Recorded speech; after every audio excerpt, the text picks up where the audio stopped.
better, add these 4 exercises to your next leg or lower body day. These are going to help you improve your blood flow and range of motion for your training, as well as to help your overall movement in general.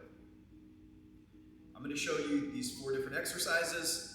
For the time constraints in this video, I'm only going to do one side, but when you do this, make sure that you do both sides so you can have your whole body feeling good and not just one side that's moving and grooving and the other side that's all kind of, oh, it don't move well.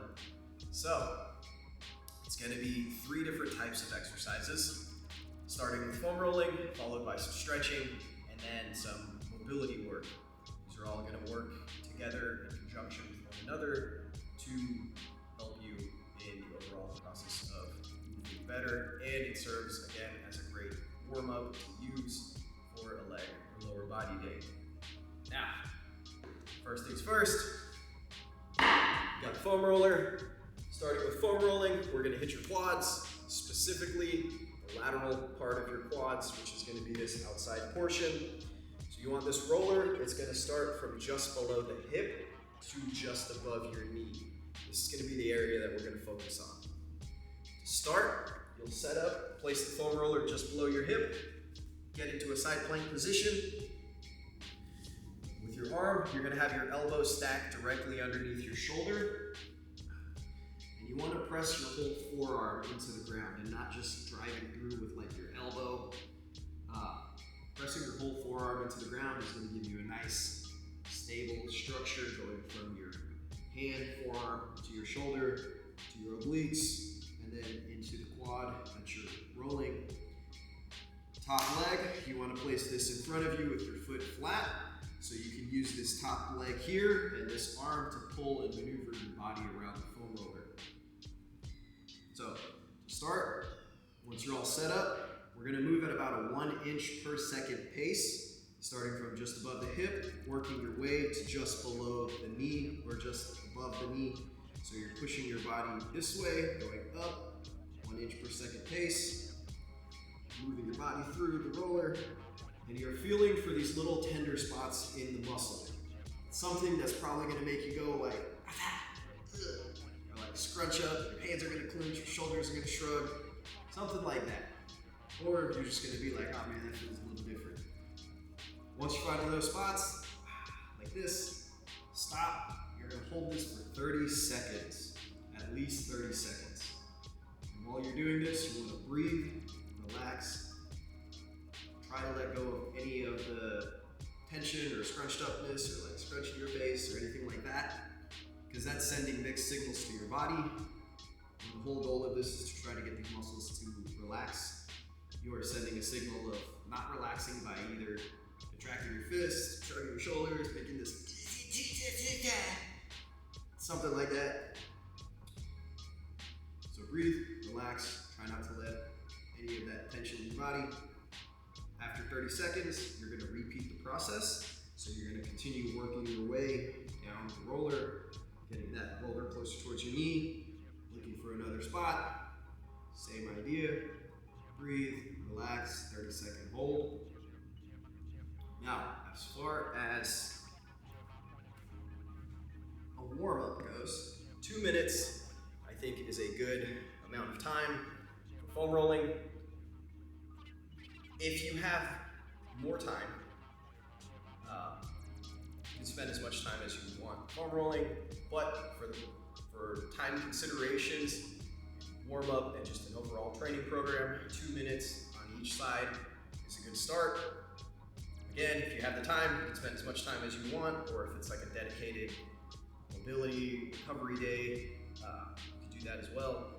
I have days where I just foam roll and do foam roll, stretching, mobility stuff, and that's like my whole workout of the day.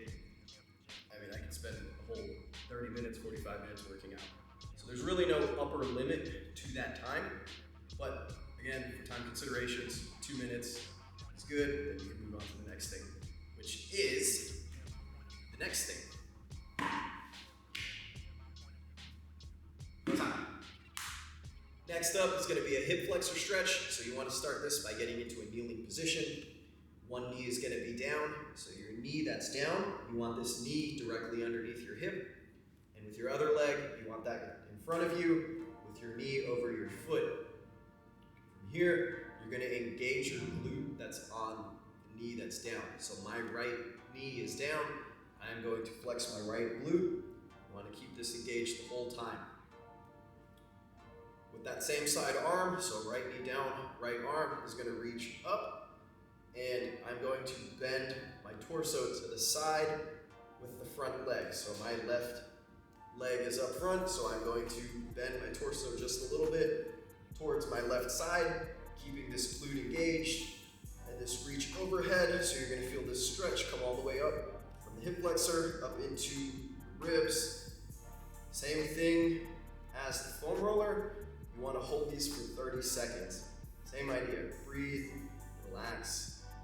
30 seconds is the minimum time you want to hold your stretches, because that's going to be about the time it's going to take for that muscle to begin to relax. Again, for warm-up purposes, 30 seconds works.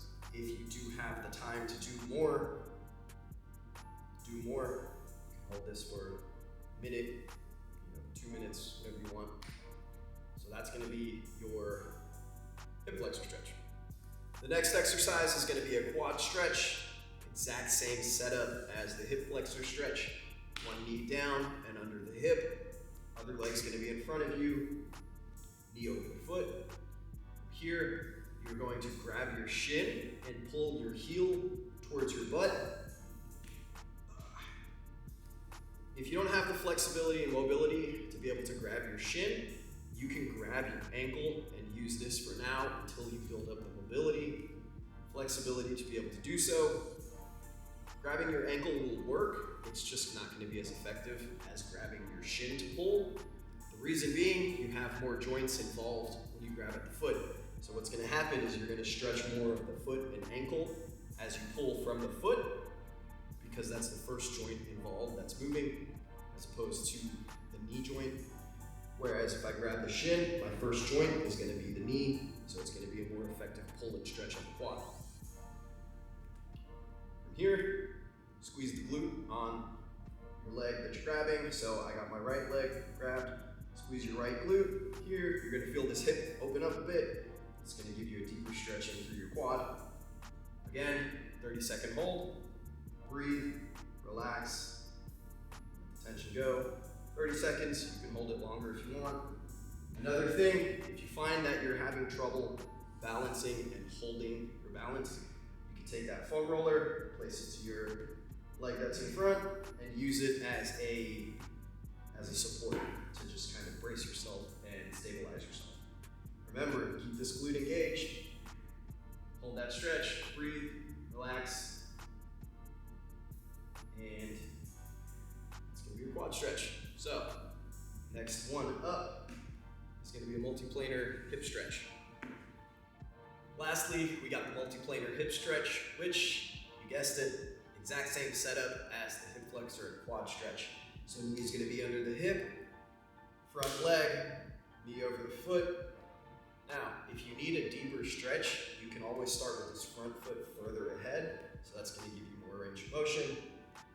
From here, you are going to shift your whole body forward as far as you can. A big stretch through this back leg and hip flexor. Once you reach your end range of motion on this exercise, you're going to pause, hold this for a few seconds, and during this pause, you're going to squeeze your glute on this back leg, and now you'll hold it for a few seconds. After a few seconds here, you're going to use this front foot, and you're going to drive this foot in front of you and away, so you're pushing your foot in front of you to push your body backwards and away back to the starting position. So, again, knee under the hip, knee over the foot. If you need more stretch, you can step further ahead. Shift your body forward as far as you can. Once you reach your end range of motion, you're going to pause for a few seconds, squeeze the glute on the back leg, couple second hold here, drive this front foot into the ground and away from your body to push yourself back to the starting position. One more time. Here, in range of motion, squeeze the glute, hold, feel that hip open up, push the foot down, and then come back.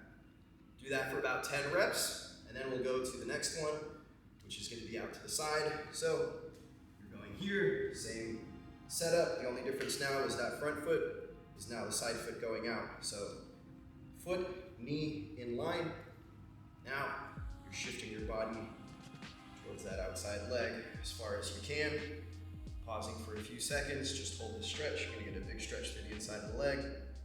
Now, instead of pushing that front foot forward, you're pushing this back foot away from you, and you're gonna pull with this knee. So this leg's gonna push, this knee is gonna pull to bring yourself back to that center line. So as far out as you can. Hold this pause for a couple of seconds. Boom.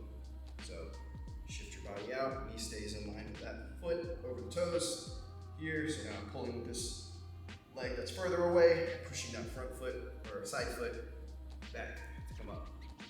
Do that about 10 times, and those will be your 4 exercises for your hip mobility. When you have a limited time to train, which is probably most people, exercise selection is important. The training that you do should have an objective for those workouts, which should feed into your bigger picture goal, whatever that is. So in my case, it's move better, get stronger.